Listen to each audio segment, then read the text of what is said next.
Hello friends, जैसा कि मैंने आप लोग को लास्ट वीडियो में दिया है कि प्रोविजनल आंसर की रिलीज़ कर दी है कमीशन ने। तो अभी हम यहाँ पे पहले इस वीडियो में हम पार्ट 1 में जीएस के क्वेश्चंस को डाल देते हैं, जो क्वेश्चंस प्रोविजनल आंसर की में जो भी आंसर्स बताए गए हैं।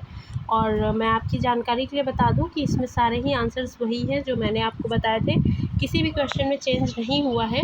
एक क्वेश्चन में चेंज हुआ है और उसमें भी मैंने आपको मेंशन किया था कि दोनों ही ऑप्शन में से कोई भी एक हो सकता है, क्योंकि वो थोड़ा डेट को लेकर और जो उन्होंने स्टेटमेंट लिखा था उसको लेकर उसमें थोड़ा सा कन्फ्यूजन था और कन्फ्यूजन क्वेश्चन में ही दे रखा था। तो इस वजह से मैंने बोला था कि या तो दोनों सही मानेंगे या इसमें चेंज भी कर सकते हैं या डिलीट भी कर सकते हैं। तो उसी एक क्वेश्चन में इन्होंने चेंजेस किए हैं। बाकी सारे के सारे आंसर्स सेम हैं एज इट इज़ जैसे हमने आपको बताए थे।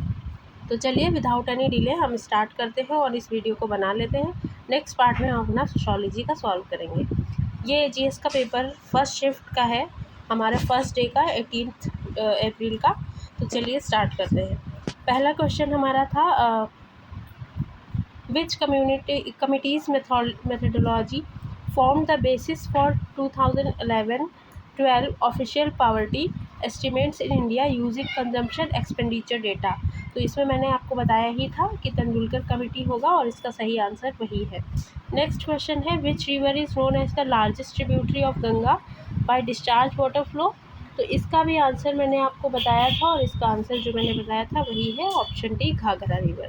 नेक्स्ट क्वेश्चन है आपका which index is primarily used in India to measure retail inflation for the purpose of monetary policy targeting by Reserve Bank of India।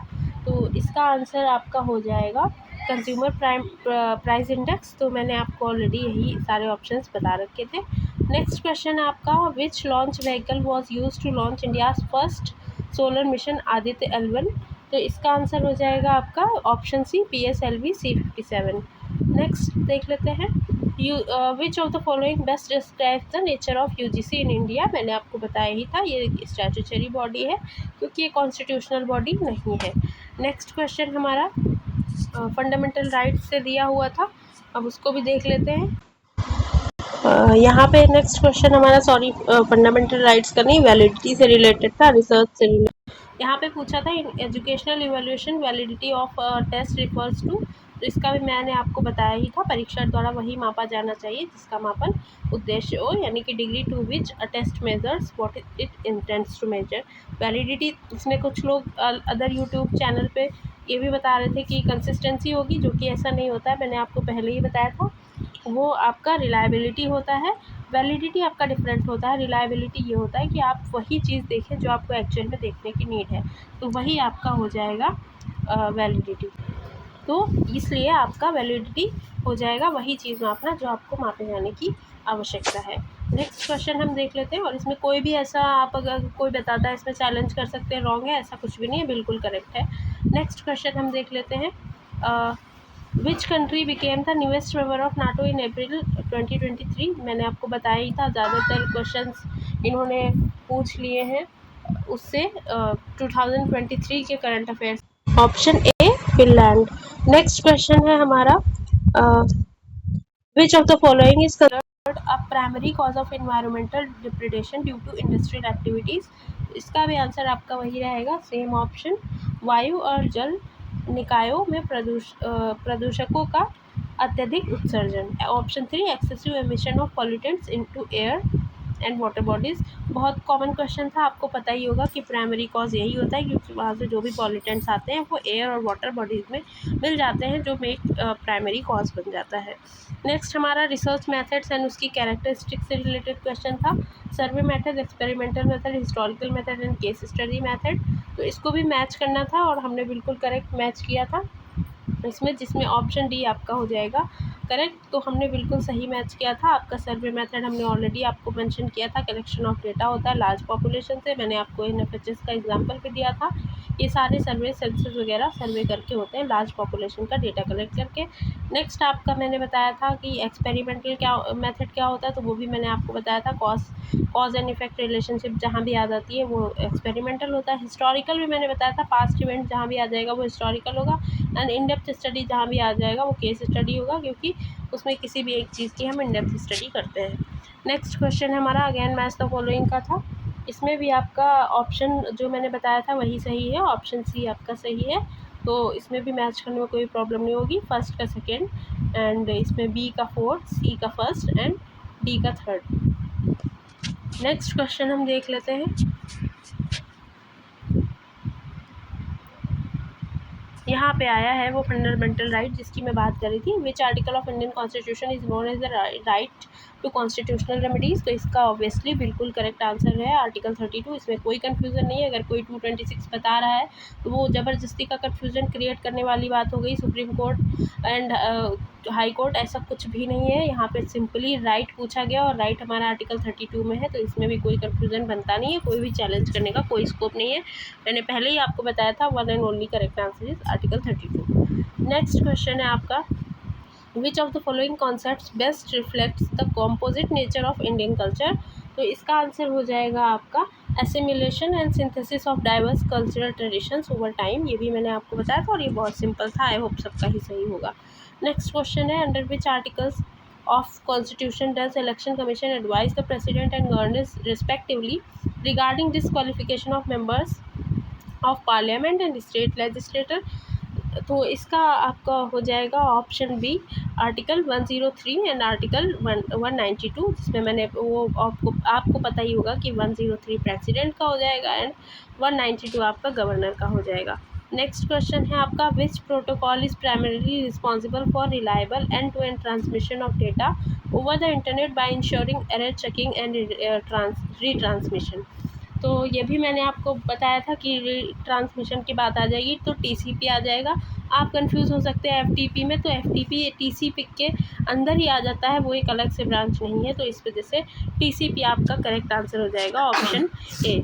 Next question है आपका इन information communication technology ICT terminology what does DNS stand for. तो DNS आपका हो जाएगा domain name system, इसका full form होता है आपका डोमेन नेम सिस्टम। ऑप्शन भी बिल्कुल करेक्ट हो जाएगा। यही वो क्वेश्चन है जिसकी मैं बात कर रही थी, क्वेश्चन नंबर 16 कि इसमें मैंने जब आप लोग को सॉल्व कराया था तभी मैंने क्लियरली बताया था कि इसमें थोड़ा सा कन्फ्यूजन हो सकता है, क्योंकि दोनों ही की सबकी हमने डेट्स बताई थी और उन डेट्स के रिगार्डिंग थोड़ा सा कन्फ्यूजन ये होने का था, क्योंकि हमने इंडियन नेशनल कांग्रेस का आपको बता ही दिया था 1885 ये दोनों का हमें सेम ईयर मिल रहा था। पर प्रॉब्लम ये थी कि इसका पार्टीशन ऑफ बंगाल का जो डिक्लेरेशन था वो पहले ही हो गया था, बट अगर हम बात करें उसके इम्प्लीमेंटेशन की तो वो हुआ था हमारा स्वदेशी मूवमेंट के बाद, बट इसकी बात पहले ही हो गई थी। और अगर हम दोनों तरह से देखें तो हमें दोनों ही ऑप्शन क्वेश्चन में मिल रहे थे।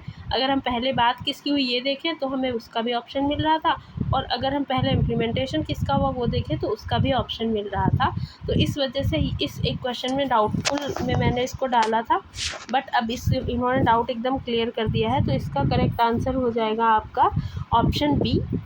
इन्होंने बिल्कुल उसी सीक्वेंस में सही मान लिया है क्योंकि इसकी चर्चा पहले ही हो गई थी।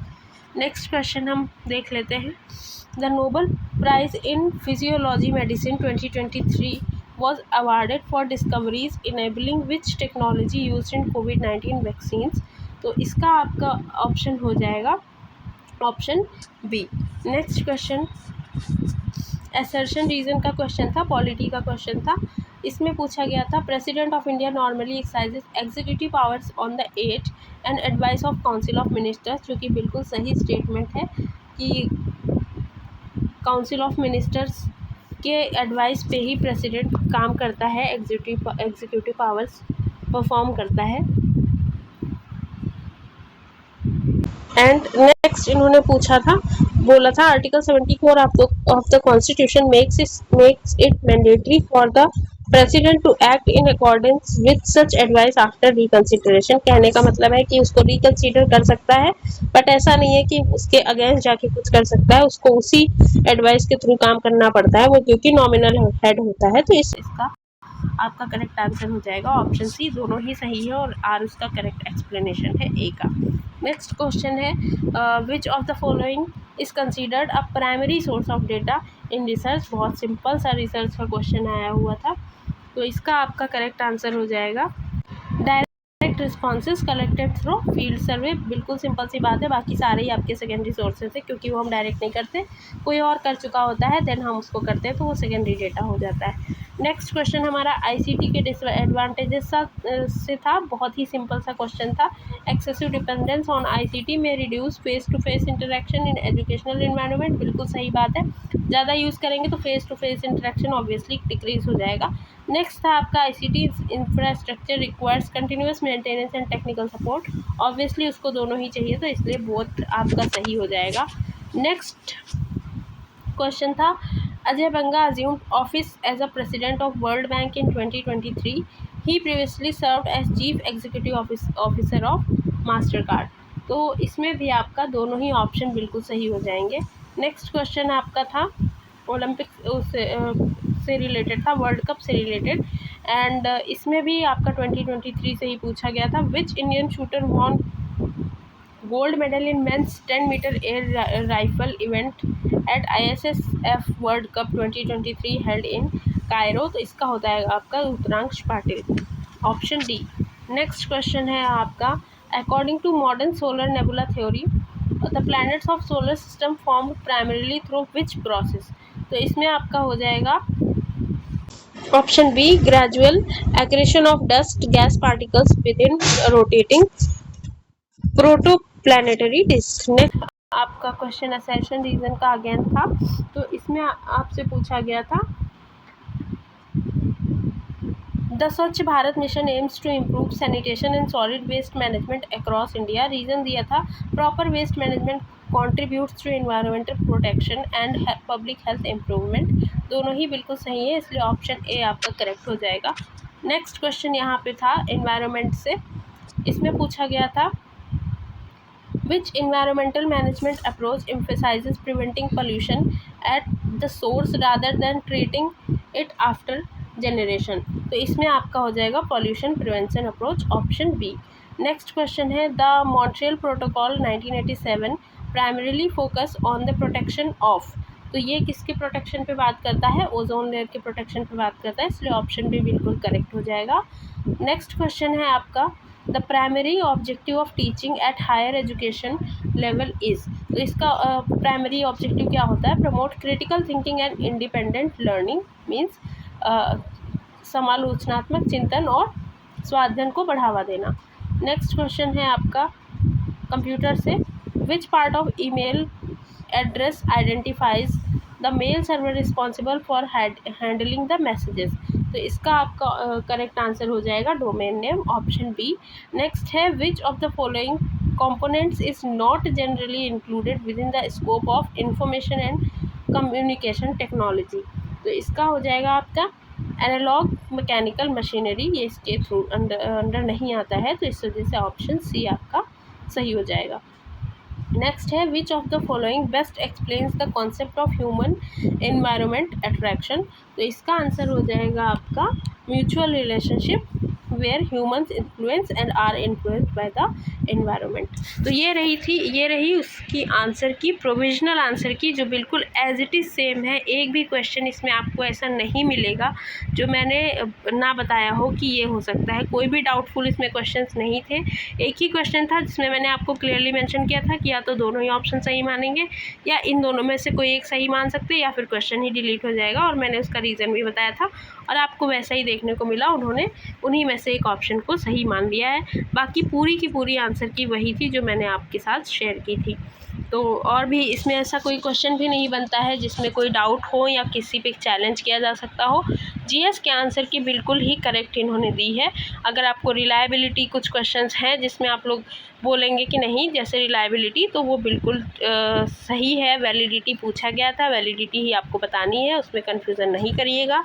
नेक्स्ट क्वेश्चन जो आपको फंडामेंटल राइट वाला है, वहाँ पे भी सिंपली उन्होंने राइट की बात की, इस वजह से आर्टिकल 32 ही होगा, 26 का कोई मतलब ही नहीं बनता, क्योंकि उन्होंने हाई कोर्ट सुप्रीम कोर्ट कुछ भी मेंशन नहीं किया है। अब हम नेक्स्ट वीडियो में आपके साथ सोशियोलॉजी के आंसर की शेयर करेंगे। तब तक आप जीएस का आपका कितना स्कोर रहा कमेंट सेक्शन में लिखना मत भूलिएगा, अपने सब्जेक्ट और अपनी कैटेगरी के साथ। Thank you for watching the video, wish you all the best.